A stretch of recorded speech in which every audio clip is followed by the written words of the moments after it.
Um, just to give you a little info about what I have done in the past, how I have ended up here, and community building in general, how it's shaped up the way it has for me. I started my career in 2012 with Roposo. I did my master's in design research from NIFT Mumbai, and I joined Roposo because it was a fashion community platform at that point. And that's when I got a feeler of what community building is all about. I feel that my career kind of landed itself on my lap because it is not something that I was qualified to do, but I kind of evolved into. So if you think of community marketing and influencer marketing, I think my career was started around the time Instagram was picking up, which is basically how things ended the way they did. That I followed that path and I ended up doing a lot of community work. Unfortunately, I'm facing some issue with my camera, which is why I'm having to say hi to you guys on my phone. And I'm going to take you through community building and persona building for communities. And in case there are any questions, please feel free to ask me. I would love to have this session. I would love to make the session as interactive as possible. I hope you guys can all see my screen. Yes, we can do that. Great. Okay, fantastic. Okay, we're going to be talking about the power of community, how we build communities, how we grow communities, how we retain and monetize communities in today's session. Community building overall is a really vast topic, and there is a lot that gets covered in this. In the past 12 years, as part of being part of brands as a full-time employee, I have worked with quite a few brands, but even more so when I started consulting and when I started my own brand, which is Brand Fueler. So we're going to start with the agenda here. We're basically talking today about how to identify your community member, how to identify your champion, how to build a tribe of those champions that you've identified.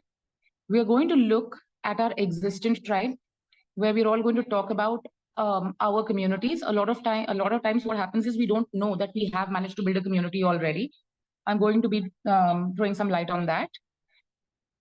We're going to talk about problems we face with community building, where we get stuck, what could be better, and how we can tackle those problems. And then how we can enter into relevant tribes through our champions, and how do you grow your community. I've already given you a little info about myself and why are these sessions. I think there is a lot that I'm going to be covering about the work that I have done so far. In any case, if any one of you guys have any questions, please feel free to ask. We're starting with identifying your champion.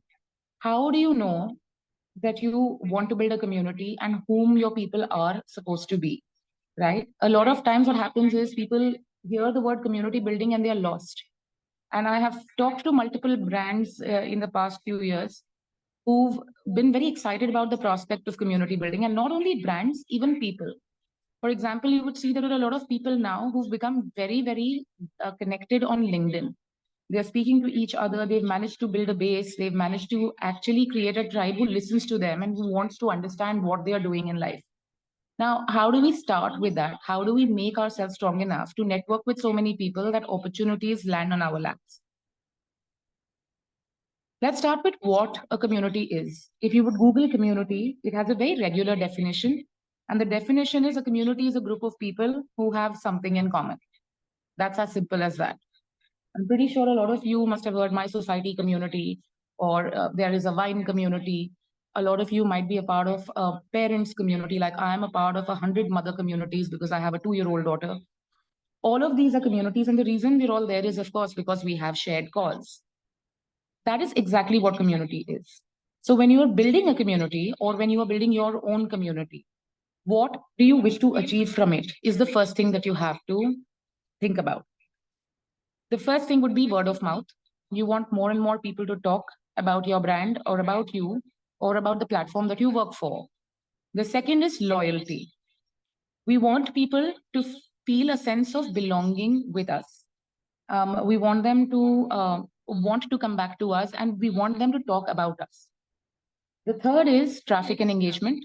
That, of course, is very important, be it on our own platform or on our socials. Then there is user-generated content. We want more and more people to give out authentic content about us. We all know what is happening with influencer marketing at this point. If you go after an influencer with, let's say, 500K followers or more, forget 500, even if you go after someone with 100K followers, it has become very evident to their followers that whatever they're talking about, they've been paid for it. So they may not have used it on their own. User generated content, when it is authentic, can work wonders for you or for any brand. So how do we get our community to create UGC for us? And then the final thing is, how do we earn through a community? This is a question I get asked a lot. So yeah, great, you have a community, let's just say, of food creators. How do you make money from it? What is it that this community does for you that you can actually earn from it? So these are the things that we are going to look at. And your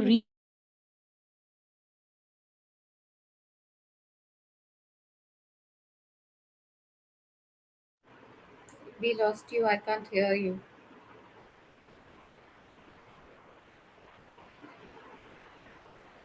Can anybody else hear? No, it got just cut. Yeah, I think we lost Megha. Let's wait for her to join back. Sure.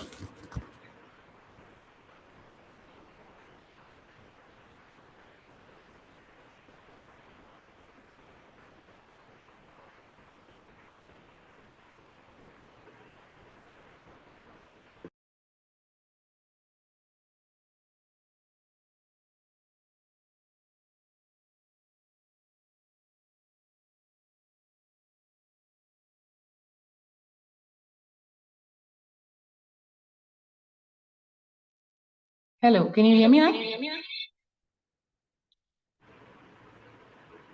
Yes, we can hear you now.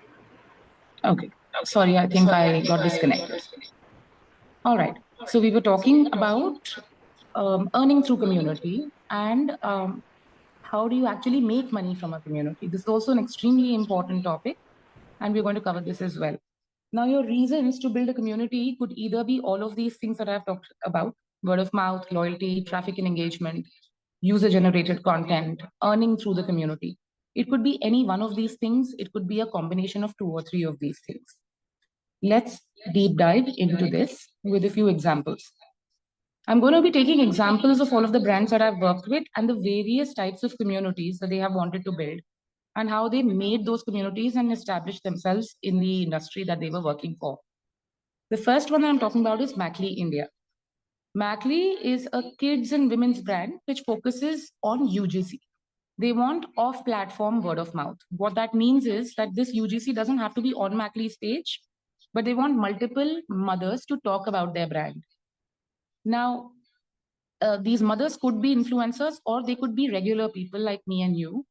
And their only agenda was, let me get my product out there through real word of mouth with real moms. So this was Mackley. The screenshots that you see down there are of the moms who tried the brand and then created reels for the brand and got their communities to be aware of Mackley. This one is Windmill Live. Different from Mackley, this is strictly a recommendations platform.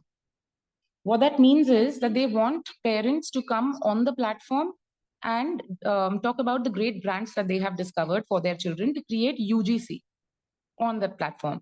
So this is on-platform community building, where we have people coming and creating content for us on our platform.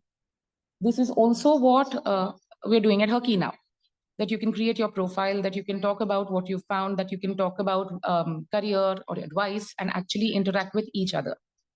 This is also, by the way, what we were doing for Little Black Book and has major impact on how a brand shapes itself up in terms of loyalty that it creates with its community. These are the stories that parents posted on their Instagrams. And these were the people who participated, who came on board to become a part of the community of Windmill. Pretty interesting, because when you have a community that is on platform and they're happy with the work that you're doing, they will go out and make noise about it. That is how loyalty is created. These are a few examples of the people who comprised the Windmill community. If you would look at this, we have people with 20K followers, we have people with 6,000 followers, we have people with 2,000 followers. There is every spectrum of creators on this community. There were also people with over 200K followers. A question that again we get asked a lot is, how do you get a big influencer or someone authentic with those many followers to actually work with you for free? How do you build a community where even these people want to talk about you? So we will cover that as well.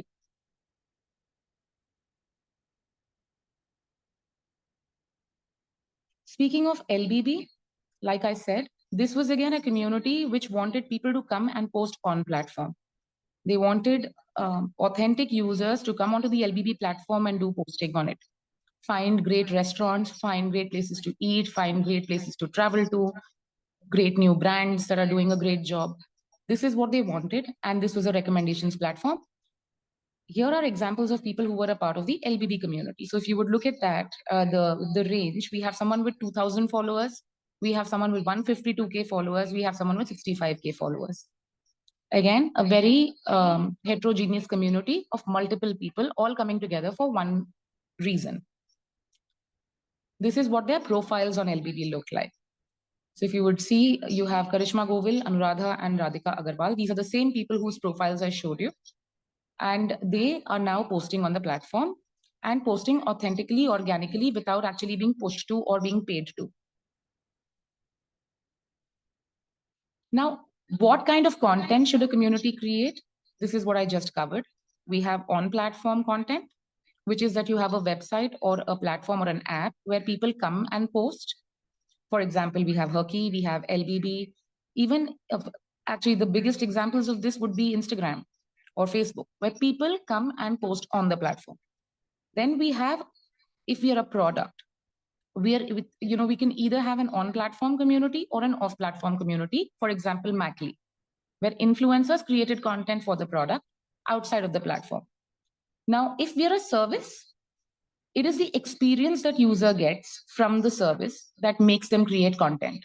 For example, if I am a restaurant, or if I'm a brand like, let's say, Urban Company. Now, a creator is going to actually try my brand out. My community is going to try my brand out through the experience and then create content for it. So this is the different types of content that your community creates for you and puts you on the map.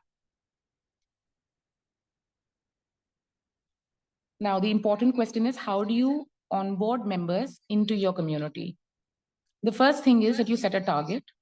Okay, before I proceed, if anyone has any questions, now's a good time to ask, because it's going to get very intense going forward. I have a basic question. Yeah. Why a community? Yeah, this is actually a very common question. But thanks for asking, because it's also a very important question. Have you guys, by any chance, okay, let's take the example of Harley. Harley has a bikers community, right? What they do is that they come together and they go for a road trip, all of these bikers. And these bikers are never your college boys. They are mostly, older men in their 30s and over that, who are earning good money, who are working at established places and do this as a hobby. Why do you think that community is important? And why do you think Harley needs to spend on these rallies? The reason they do this is because then they are establishing themselves not just as a bike brand, but a brand that kind of relates with an experience and a sentiment, which is that hum शौकीन लोगों का brand है, right?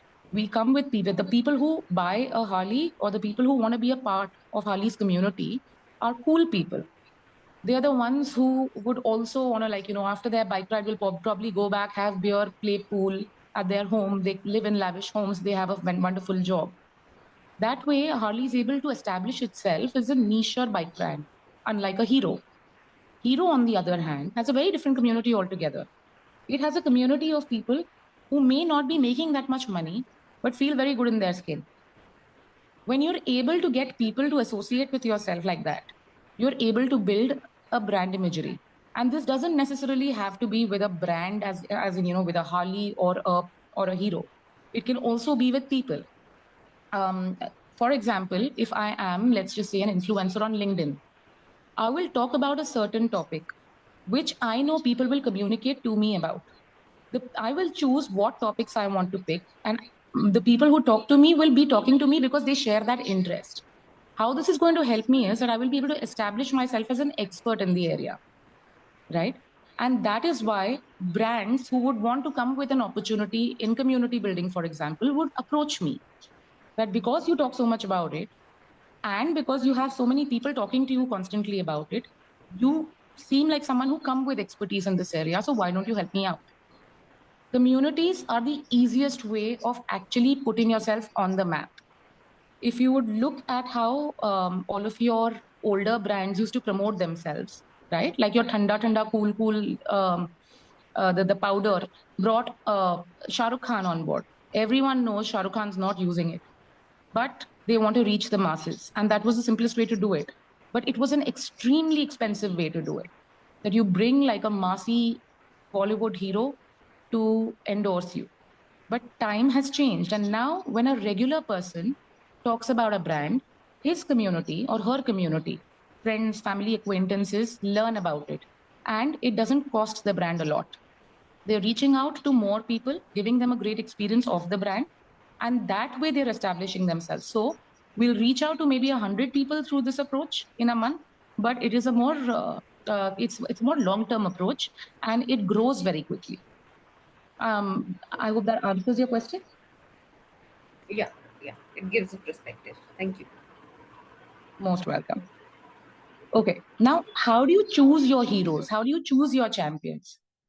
This is also a very confusing thing for people. They come and say, okay, let's just say I have a biscuit brand. No, let's just say I have a peanut butter brand.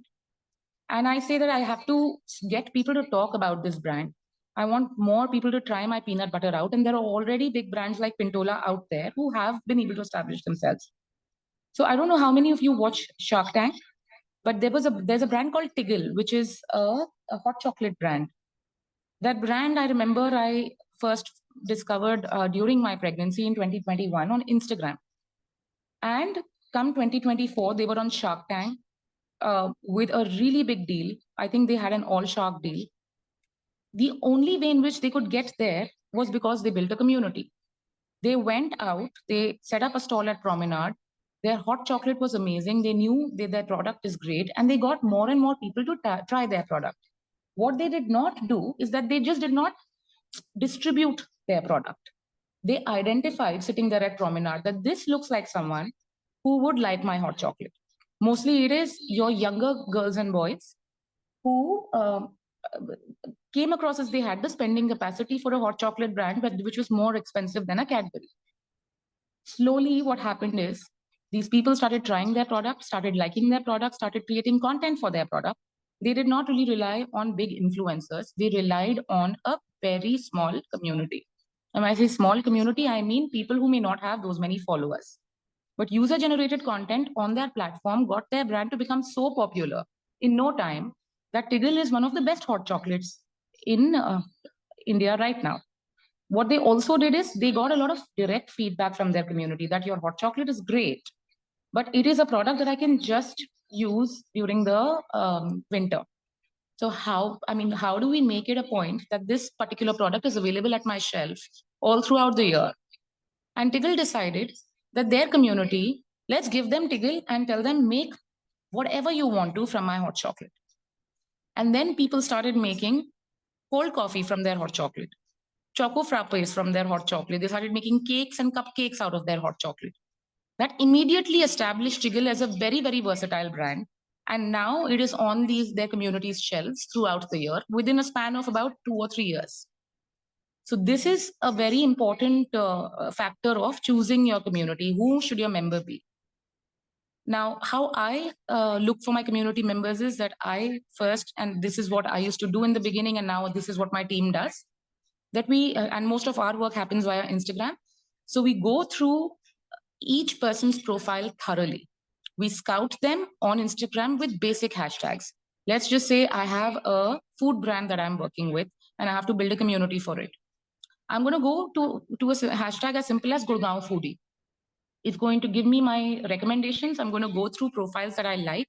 I'm going to see their tonality, their language, the kind of other brands that they are working with, the kind of people they hang out with, whether their people can also be a part of my community or not. And then finally, in a very, very manual process, we're going to get their contact on Instagram, speak to them, and welcome them into the community. This is how simple it is. While it does sound very cumbersome, in the beginning, community building can be a lot of manual labor. But after a certain point, even if you have 50 members on your community, they do the job of bringing more members into your community. I will cover this in my slides ahead, and you will get a hang of this as well. Now, one thing that is very important when you're starting out with building your community is that you have to be very meticulous, that you have to have impeccable organizational skills, which is that you have to have all of this on a sheet. You have to track whether you've reached out to someone today and followed up with them when you were supposed to or not. Or if someone has told you that they're available only post 7, there have to be those comments there. That is the amount of manual labor that goes into it in the beginning. Eventually, that eases out. You reach out to them, you speak to them, you set aside a time, call them, introduce your brand, introduce yourself if you are the brand, and then get them into your community. Any questions so far? Okay, I'm assuming not, so moving on. Yes. Another thing that especially my team comes back and asks me is that, okay, I'm some random person reaching out to somebody on Instagram. Why would that person interact with me? And why would they, give me any attention or even pay heed to my message? See, this is a common question. Most times brands just pay influencers, right? Or I could pay someone to do the talking for me. For example, I could boost my post on Instagram and get my reach up. Or I could ask a friend, here, I'm doing something cool. Why don't you post about it? Everyone has influencer friends nowadays.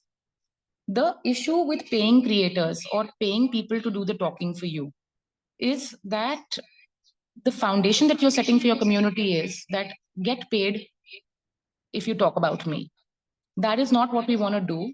We want people to be inspired to do things for us, which is why we go after regular quality members and we don't chase celebrities, or we don't chase people who are too big for the bill, that we'll have to pay them, otherwise they won't post about it. Because the problem with that is that they are not going to do that again unless you pay them. And if you start paying even a regular person, you will always expect to be paid to speak about you. Scaling a community, like I mentioned here, is a function of adding more members who find value in you or your platform and who would wish to stay, rather than just spiking your graph for for a one situational thing and then never come back to you. It doesn't create recall. So the rule of thumb is you should find regular people and create influencers within your community. Make them the heroes in your community instead of blindly paying people who have followers or people who, and because literally 90% of the people that you see with followers have bought followers today. So it makes absolutely no, it brings you absolutely no return on your investment if you pay them, unless they are actually very established. So for example, if you get an Alia Bhatt for an accessory brand, it will impact traffic, yes, because that is the reach that she can bring you, but then that also costs you a lot. At the same time, if you get 20 young girls to do the same thing for you, it'll be a slow progression, but it will be a very impactful progression and a lot more authentic. Now, for this, let me give you an example. How do you make an influencer on your platform? Does anybody know who Sean Kernan is out here?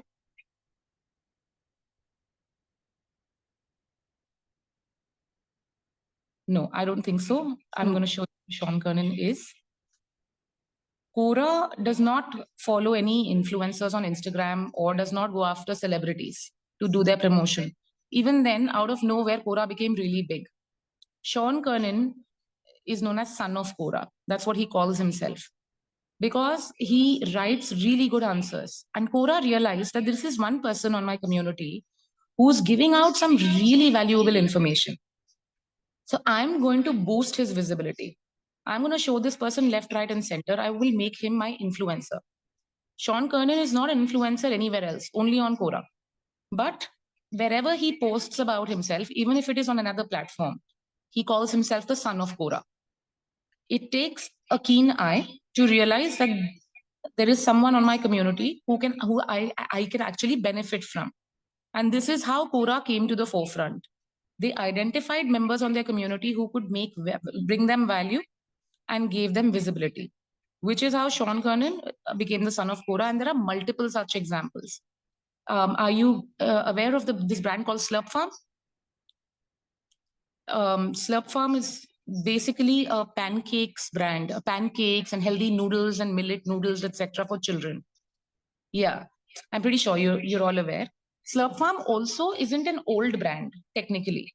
It's just about 4 or 5 years old, but it had a mad growth in the last 3 or 4 years. And they recently onboarded Anushka Sharma as their brand ambassador. But how did they get to that? They got to that by relying on a community.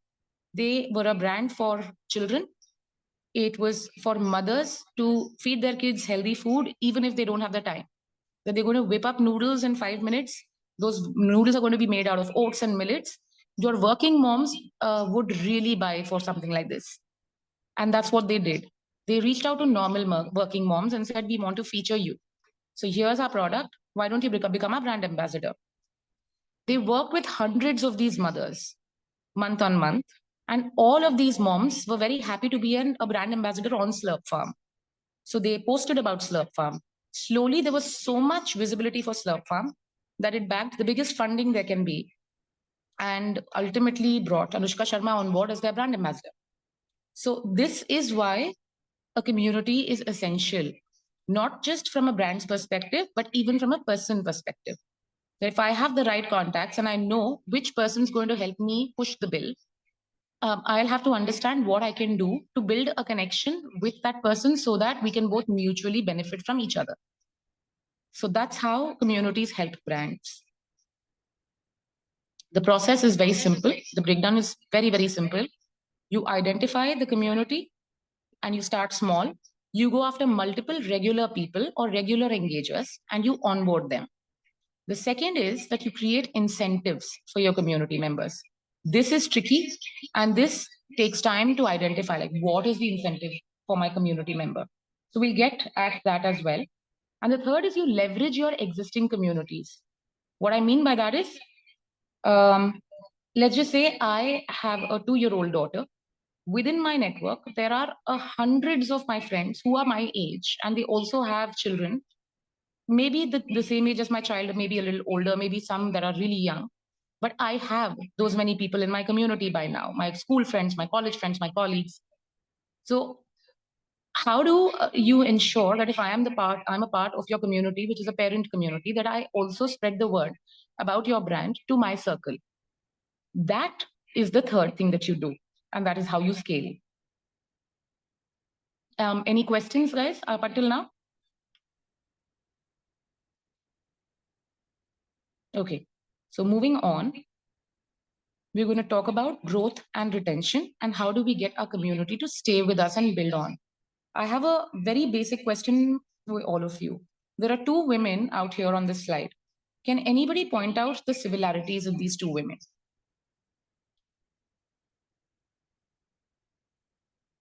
Aside from the short hair, that is. They are like at home makers or something. At home moms. Okay. Anything else? Okay, let's talk about differences first. What do you think are the differences?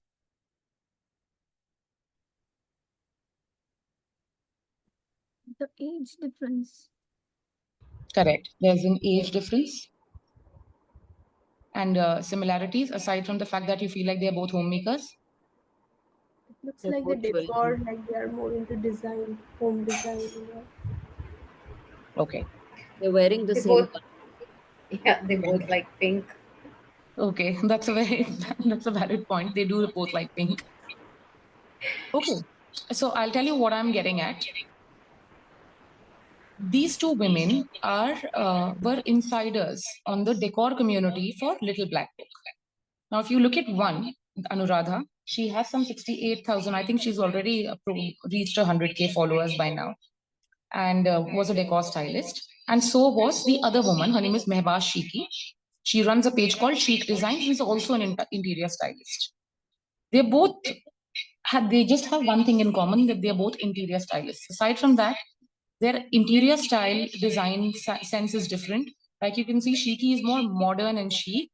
Anuradha is more ethnic and in traditional. Their age difference is very evident. Anuradha must be in her 60s. Shiki must be right now in her early 30s. They come from very different localities in Delhi. One, I think, is from West Delhi. The other one's a South Delhi woman. So they're different people. But because of that one thing that is common, that both of them like design, they met on an insider meet at LBD, right? And then they decided that they're going to start working together.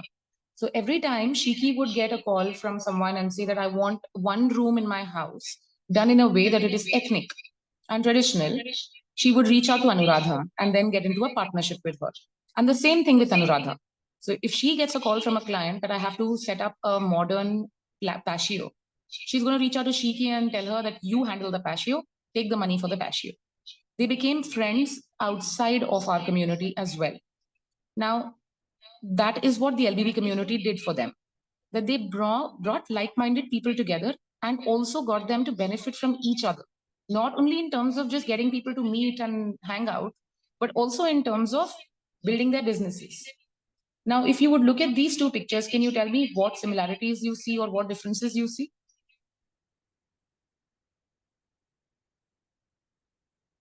Something related to travel and liking travel and. Yes, that is true. They take selfies. Oh yeah, they do. Very well aware of that. Anything else? Both like trying new things. Yes. So the other example is the first person, the girl in the white t-shirt. Her name is Karishma Govil. She's fond of finding really cool things. She likes to go to the coolest cafes. She likes to travel solo. She was a part of our travel community. She hardly had any followers, about 1,000 or so. And we just identified her via looking at her Instagram and said, we have to bring her into our travel community. We brought her on board.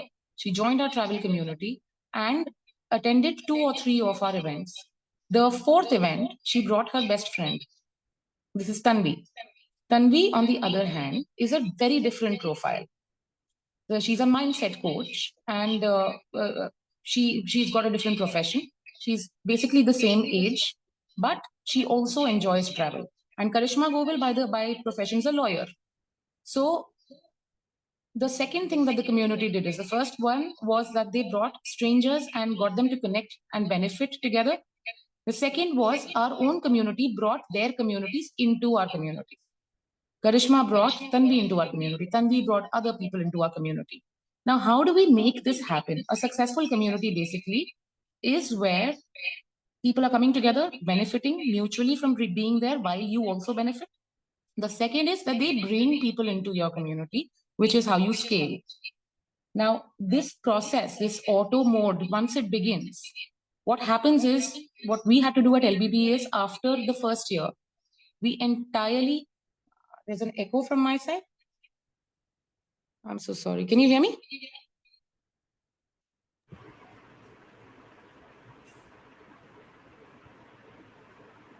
Are you able to hear me now, guys? Yeah, this is much better. Give me a second. Yes. So then after a point, we stopped onboarding community members. We decided that we are just going to let our community do the job of bringing new people. We're just going to let the community do the job of interacting with each other. What we are going to focus on is incentivizing them right, which is if we give them a reason to bring more people in, and if we give them a reason to actually find other people who make sense to them, we are sorted. This approach basically led us to grow 4x within 1 year. In the year 2019, LBP went from 300 organic posts to 1,200 organic posts each month. Now, coming to a very important question, what is the incentive?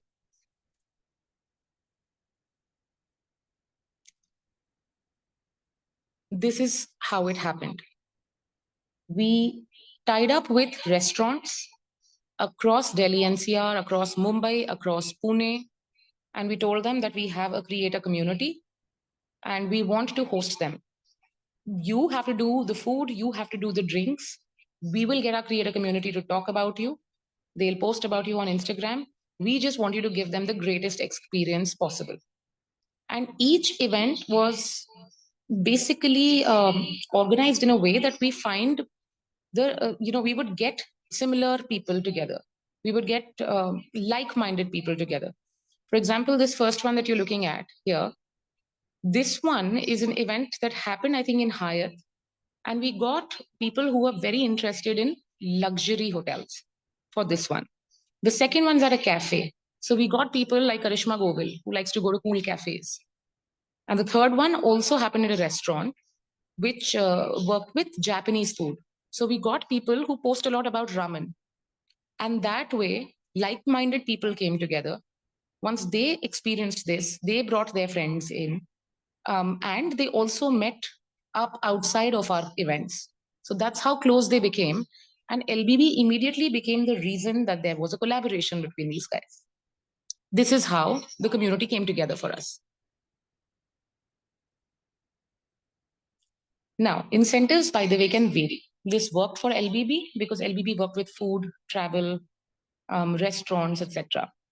Right? But there are various other things that we do. For example, there are workshops that people can organize. Community-wise, there are a bunch of incentives that can be done, not just experiences alone. For example, if there is a brand like Nua or an Aza, does anybody know about Nua or Aza? Yeah. Yeah, they are menstrual health brands. Yes. Yes. Now, Nua and Aza cannot do a wine and food event, right? It makes no sense. What they can do is do an event where they get all of, which is something that we are doing with Aza in the month of July. We are handling their community. We are getting a community together. And Aza wants to go out of the way and say, I want to not speak to women about menstrual health. I want to speak to their husbands. I'm going to bring a gynecologist. We're going to get a community, women community, to bring their husbands along with them to a restaurant. We'll do a nice dinner. But before that, our gynecologist is going to talk to these husbands, ask them, how much do you know about menstrual health? What do you think your wife feels when she's on her period? Right? And that way, they're taking an unconventional approach to menstrual health. That why just keep talking and educating the women? Why not the men? Right? And their concept is, what generally happens is that women feel very guilty when they're on their period, that their mood is off and they're not being able to do household work and they're taking a leave from work. Whereas the concept should be that we shouldn't be the ones adapting to that situation. The world around us needs to be adapting to this situation because our case is just nature, right? So that is Aza's approach.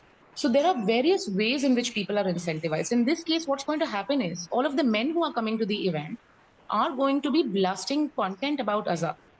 And their wives are going to be super happy that this happened. This is how the brand is going to establish itself with its community. That we were not giving you any gyan. We were actually getting your husbands to sit down, catching them by their ear and asking them, what do you know? And that way it is more than just a product. Then it becomes a sentiment. That is how community marketing basically puts you on the map. There are some very interesting incentives that can come out with community. You have to just identify what that incentive is, basis your brand. And if you talk about a person, if you're talking about your own community building, not a brand's community building, it's just something as simple as if I have to, get a client onboarded for an event, for example. What I do is that I invite my client, my potential client, to my other event and show them what I am capable of doing with this brand that I already have. For example, I'm doing an event at Karma Lakelands on the 7th of July, which is with 2 alcohol brands. There are a couple of food brands like Natureland Organics and Epigamia. Now, there are a couple of brands who said no to us, that no, we don't want to do this. There is money involved. We don't want to be spending. Now, what we're doing is, it's fine that you've said no, but please attend my event. Come over and see what we are capable of doing for Epigamia. So we are calling the Whole Truth, the founder of the Whole Truth, at this event. We're inviting him over to just be there and to see what is in store for you. That is why we get the whole truth back for our next event. And this has been very successful for us. So every time a brand has said no, we've invited them over to an event, shown them what we can do, actually had conversations with them real time, and they have turned up for our next event with more money. So that is basically what you need to understand. What is the incentive for your community for it to work for you? Any questions?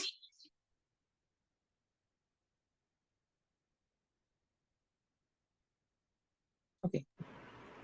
Not yet. No, okay, great. So if you look at these pictures, they're both Sara Ali Khan, but unfortunately the world does not function like that. She's got the guts to actually post a picture like the left one. But we post the out of the 365 days on social media, we post the 60 best days. Yeah, we don't always go out. So if we are having a terrible time, and that's just human mentality, I'm not going to post the bad day. Very few people actually go and do that. Hats off to them. Most people just want to show how well they are living their lives. Not only on social media in terms of Instagram. If you go on LinkedIn, very few people come and say, I got fired today. But if there's a new job, everyone wants to stand on top of the roof and scream that I have a new job. I've just started this new position. There are firecrackers and all of that there, right? Now, how our community building works, or how community building worked for us for all of the brands that I have worked with is, number one, we onboarded community members. We got them to attend events. They meet people with similar interests. They post on their social media, tagging LBB or whichever brand it is that we're working with, and their communities take notice. That happened a lot. Every time that I do an event, or if there is an experience that we've done, or a community meetup, a lot of people start reaching out to us on our brand fueler page that, you know what, we saw this on this person's page. There was this really good reel where I think you did a wine tasting. How can I be a part of your next event? That way, we are not going after the world. They are coming back to us. The second is insider community started reaching out to them, which is, like I said, Karishma brought Tanvi along with her. So like I post something, my friend tells me, this is really cool. How can I do this? Do you want to take me with you? And then I reach out to the brand fueler team and say that, listen, my friend also wants to be a part of your next event and they're willing to post for you, right? And the third is the community runs on auto. This is the third thing that happens, that everything ends up becoming a cycle where people come on their own or they interact with each other and make it a whole-rounded affair. And everyone mutually benefits from this. This whole idea of, the Sara Ali Khan photos is this because when we give them reasons to post, where they can actually be happy about posting and can actually create FOMO with their community, that just works wonderfully for us, which is why incentives have to be very, very solid.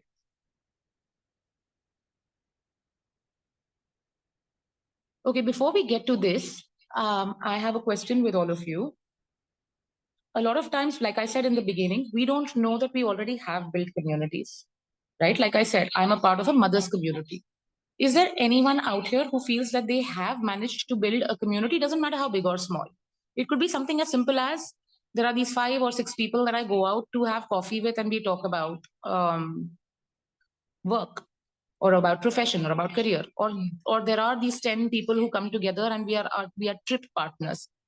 And it could also be a professional network. So is there anyone out here who believes that they have like a small community in any genre?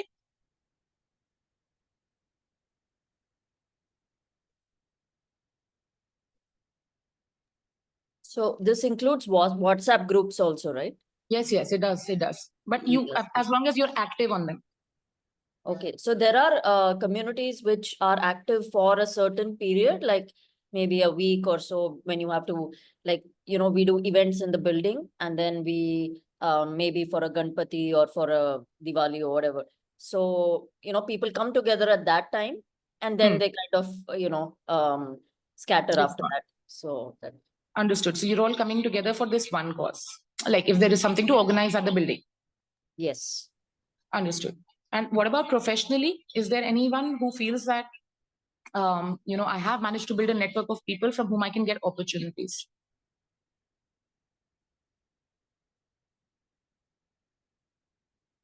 No? I have a kind of You're part done a of little bit of it. Yeah, Herky is one thing, but about my previous whatever I did in my other jobs like in coal technologies, I feel there is some community whom if I go back to, they might give me some inputs, which I've not tried yet. I mean, too much. Yeah. Okay. Are there any people with children here? Yeah. Yeah, so I'm pretty sure the people with children do have communities. I don't know if this is just me, but are you part of circles or mom communities or parent communities on WhatsApp or anywhere like that? Yeah, Yes, yeah, very I much. just said yes. Right. So how do you think these communities help you?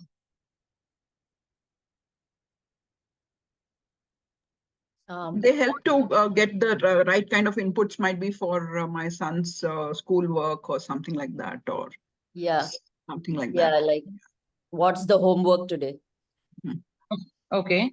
In a team of knowledge. Yeah, yeah. It basically and helps also- you with giving. Yeah, and might be we have I have a music community also, which is a part of a music group that my son goes to, and that is quite active in terms of if you have to go together somewhere or plan a trip or something like that. We also look at that. I mean, as a group that we kind of want to go together. Got it, got it. And are people active on those groups? Yeah, yeah. Yeah. So a lot of times we don't realize that we are part of so many communities. Like if I would open my WhatsApp right now, I am part of multiple communities. One would be like a startup founders community. One would be a parents community. I think there are 4 or 5 new mother communities that I'm a part of. We don't realize that these things come in really handy. Now, let's just take the example of a mother's community or a parents community. You won't realize how many brands are pining to get noticed on these communities. For example, every time that I have a kids brand reaching out for a community collaboration, they would come and would say, everything is fine, Instagram is fine. Can we get into these WhatsApp groups? And how these WhatsApp groups ultimately benefit from this is, has anybody heard of the community called Gurgaon Moms on Facebook? I don't know how many people here are from Delhi NCR, but it is a very popular community. Yeah. So Reena just said yes. Gurgaon Moms is a very old community. It was literally a Facebook group where a couple of moms decided, yeah, we have so many mothers in the building, in the society. Why don't we all create a group where we can share information about great brands, or if there's something cool happening where you should take your children. That group became so big over time that now big brands like a Nestle, like a Pampers, like a Clay Preschools, they all reach out to the admins of Gurgaon Moms, and they, yes, well, there are correct. There are multiple topic-based communities, and they make a lot of money because a lot of brands reach out to them and say, listen, can we have someone talk about us on your page? And we don't want you to talk about it just because we're paying you. You try our product. If you like the product and you want to post about it, please feel free to.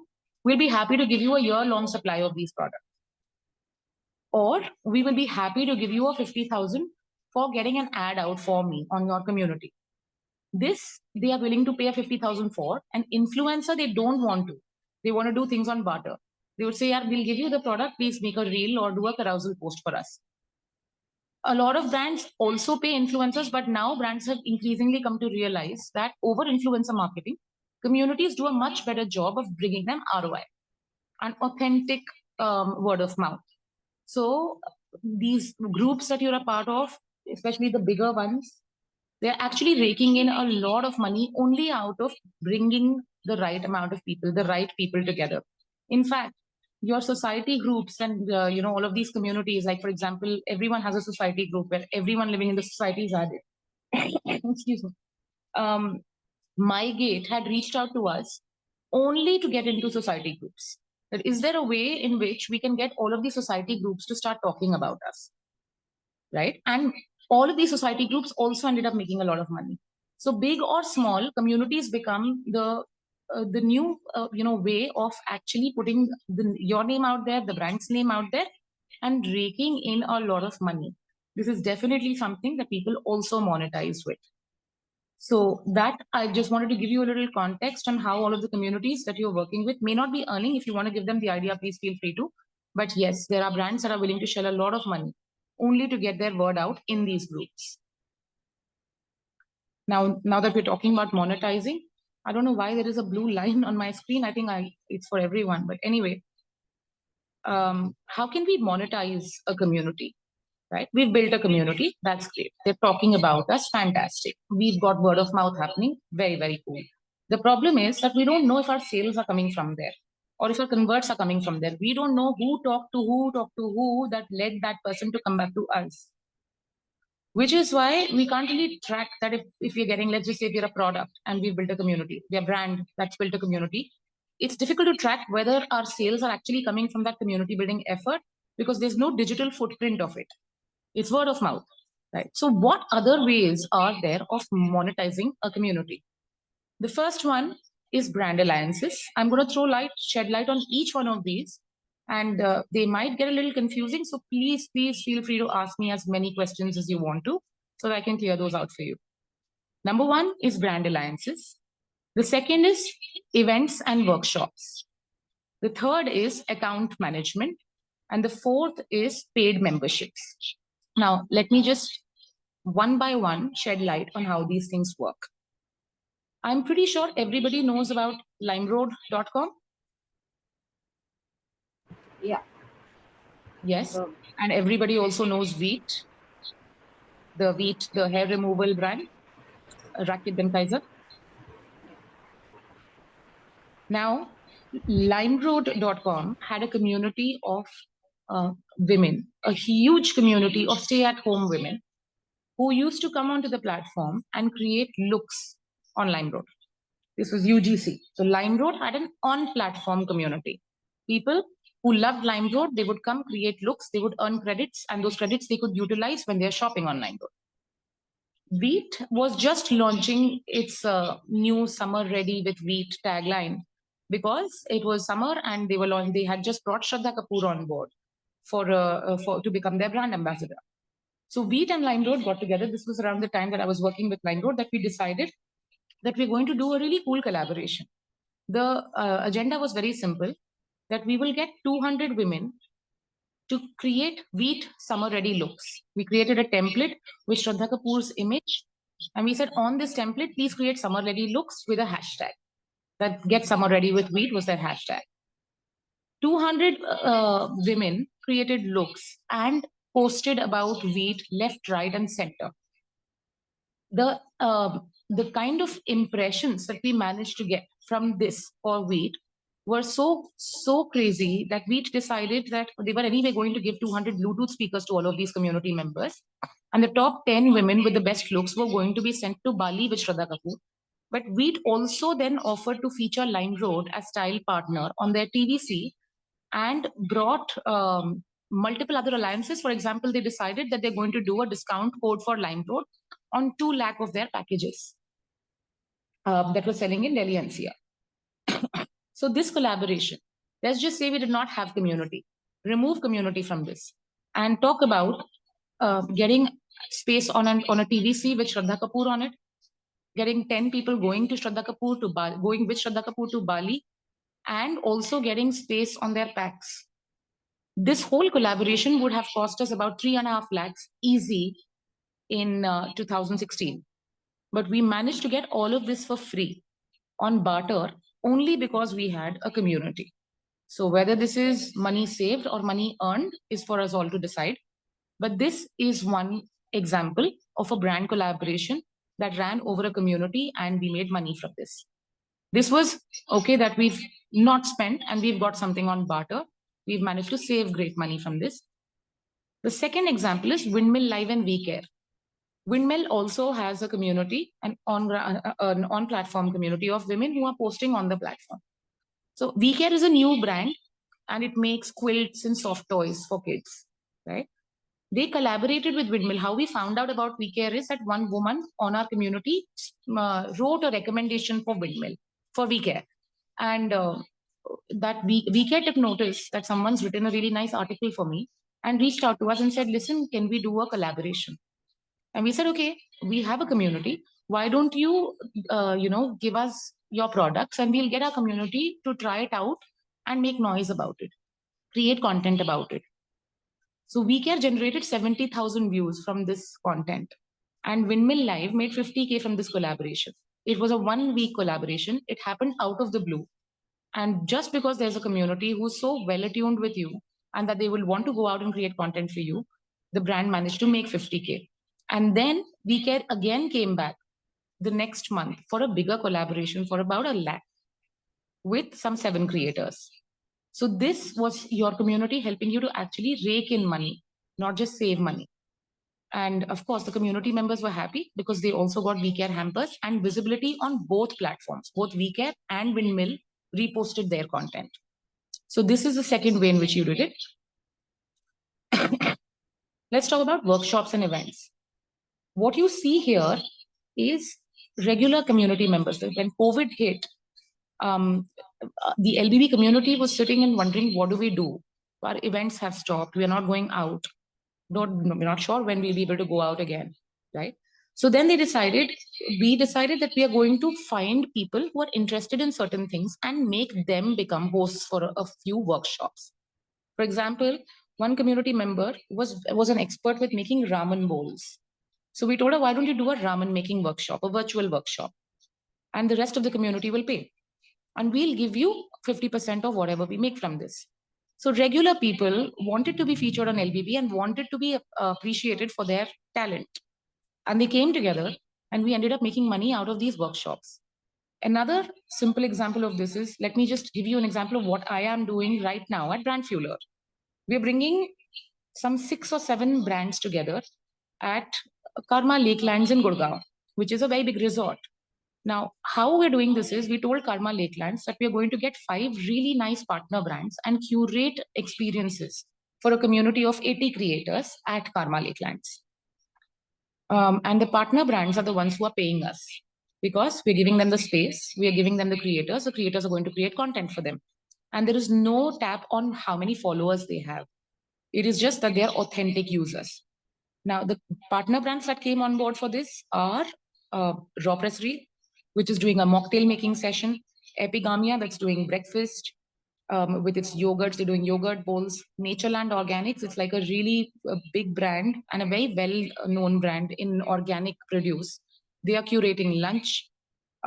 Wingreen Farms is coming for a plantation walk followed by snacks. There is a wine brand. We've got Sula coming in for a wine tasting. And then there is John Distilleries bringing Roule Unpeated for a cocktail sundowner. And all of these brands are paying us for community to make noise about us. This is basically how workshops and events are a great way to monetize communities. That you tell people, your brands, that we have a community. Why don't you come and let our community create content for you? But we want you to get them, we want you to make them experience your brand, maybe in the form of a session, or in the form of a workshop. So this is one great way to make money via communities. Is that clear? Are there any questions?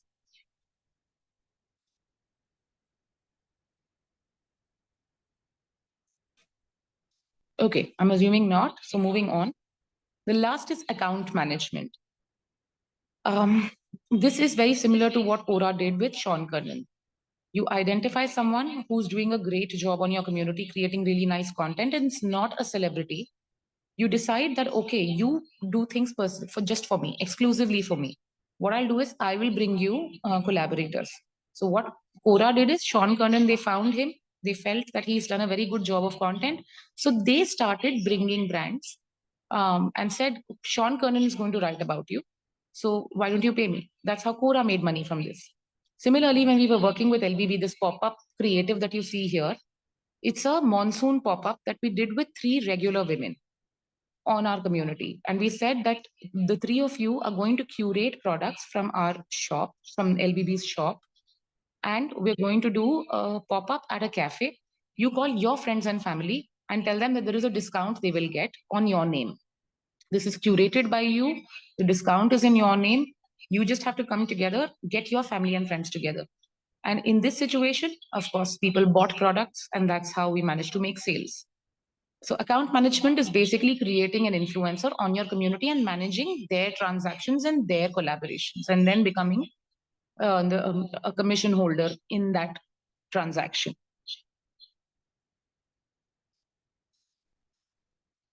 Yes. Now, another important aspect of this is because I've been doing this for a very long time now.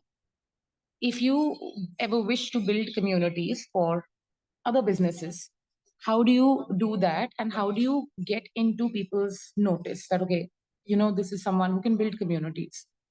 The first is, how do you find your client? You have to make a list of all of the things that you're an expert with. For example, I may be in community building for the past 12 years, but I am a nut when it comes to technology. So I do not take up brands to do with technology, which is clearly why I have my laptop and my phone on right now when I'm talking to you. So I'm going to go after brands that I can relate with. I'm going to go after people that I can relate with, and then collaborate with them and build a community. So I would be very happy to do this with a food brand or a drinks brand or a venue like a restaurant or a cafe, because that is my area of expertise. So it is important that you first identify what your area of expertise is.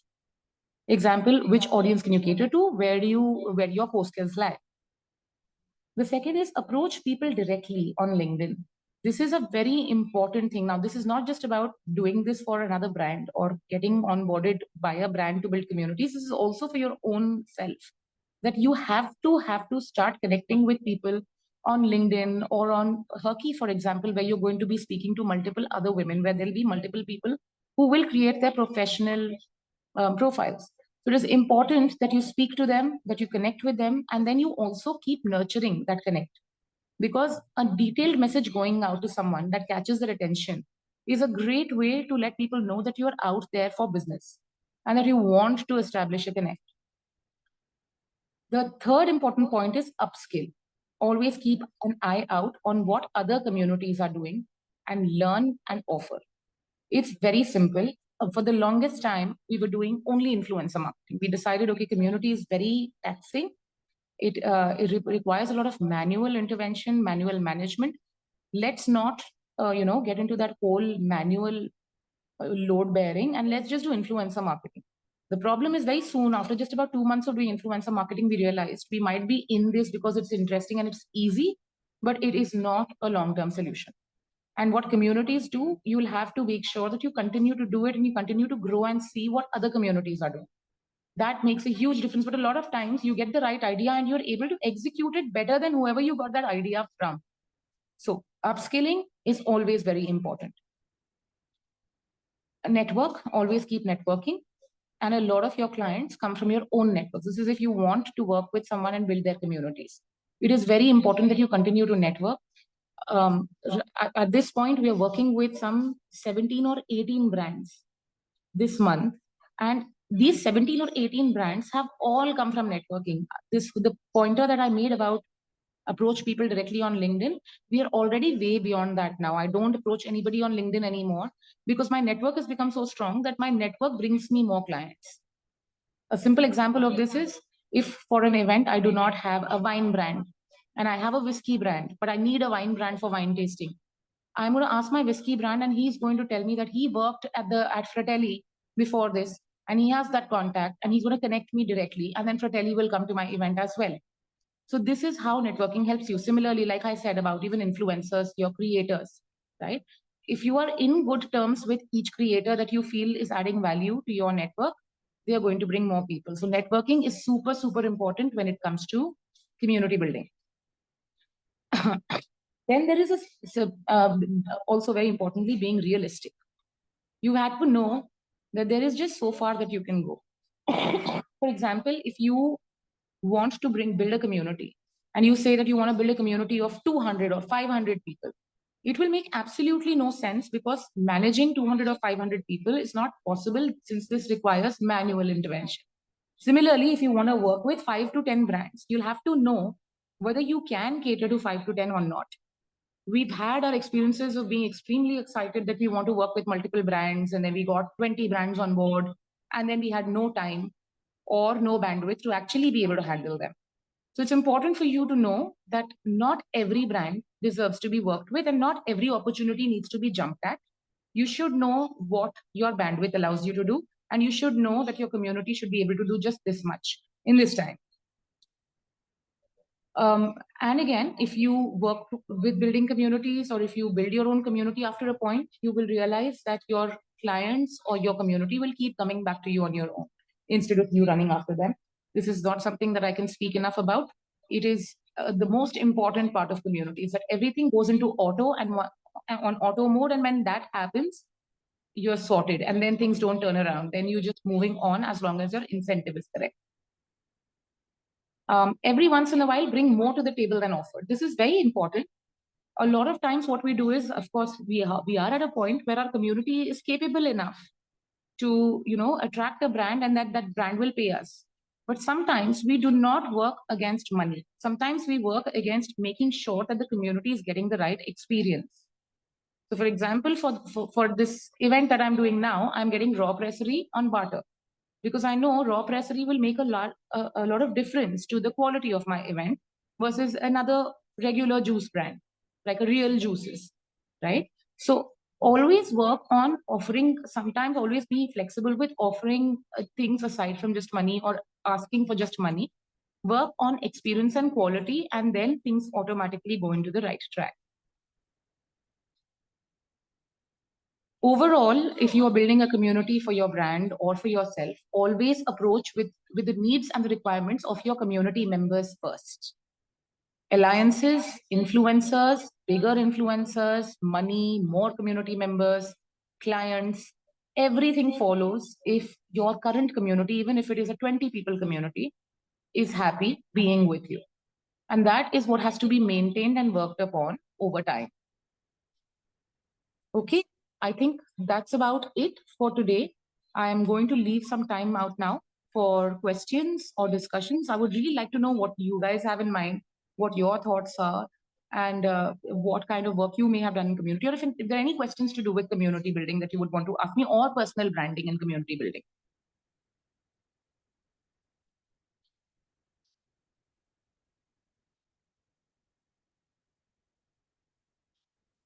Anybody? Anyone can go.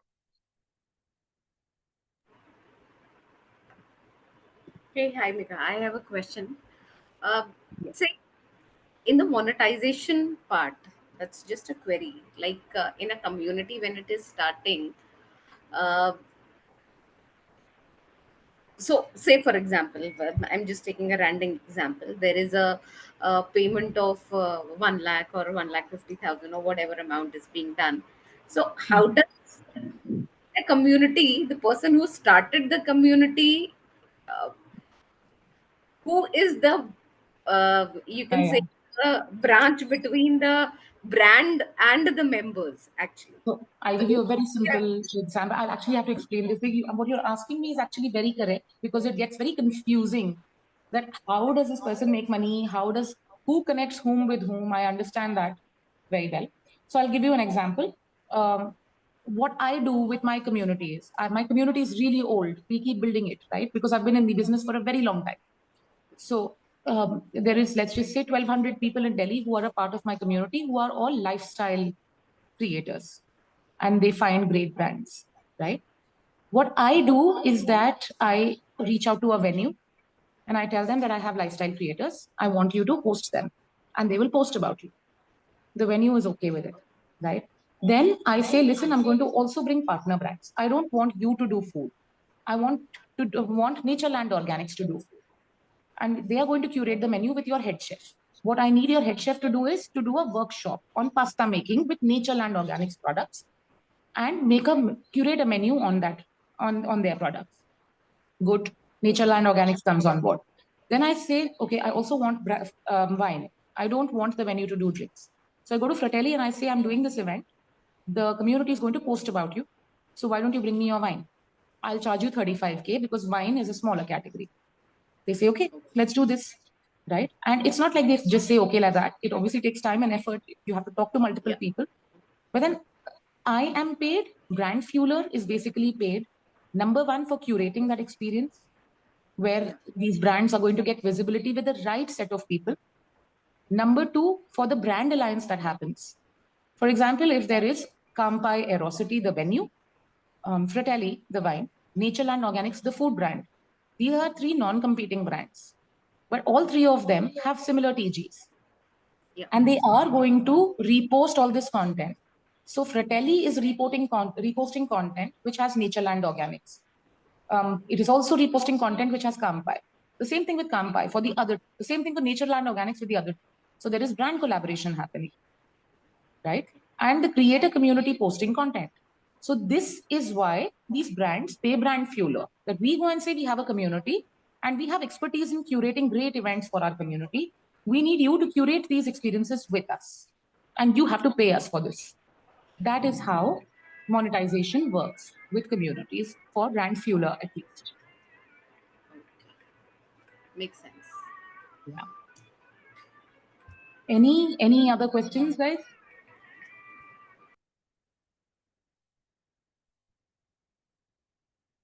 This community can be on any social media, right? I mean, it can be like on WhatsApp or Yes. Facebook or anything. It doesn't even have to be on social media.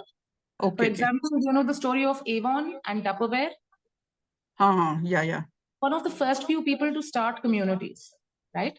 Now, what did Tupperware do? Tupperware said, I am not going to get Shilpa Shetty or anyone to do an ad for me, right? I'm going to reach out to regular stay-at-home moms and tell them that, you know, sell my dabba and you will get a commission.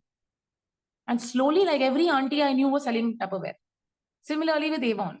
Avon reached out to all of these, your women who are running parlors at home and said, you take my product and you use this product, sell my product to your clients and you'll get a commission. They did not do any ads. They did not waste money on any influencer marketing, regular community building, and they managed to make a huge impact of it. They became really popular brands, right? Tupperware is the boss of its category and they did it only via community building. So yes, it doesn't even have to be on social media. Of course, we are living in a digital world now. So most of our communities are on social media because it's easier to be connected. But the impact of community is maximum when you have experience-driven face-to-face time with them. Okay.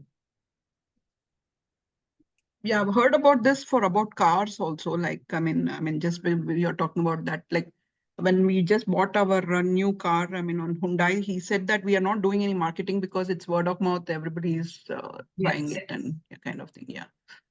Yes. So community building is basically that you realize that your word of mouth actually works. How do we amplify word of mouth? Right? So you create this whole plan with which you amplify it. And the best brands out there are the ones that have been based out of word of mouth. Because a lot of brands come with centuries or generations of money. So it's very easy for them to buy out ads, hire celebrities as brand ambassadors. But word of mouth is something that people feel like is not important. How does it matter if Shah Rukh Khan does my ad? I'm going to be popular.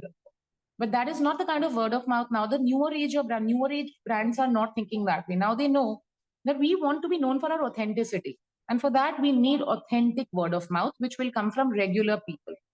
That is how communities fuel all of these brands that want to become popular out of authentic word of mouth.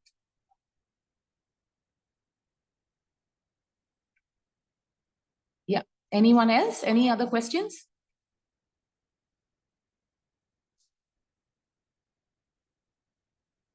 No? Okay. In case you do have any questions, please feel free to send them to Avneet, and I'll be happy to answer them. We can have those answers sent to you. Avneet, I think that works? Yes, absolutely, Megha. Great, great.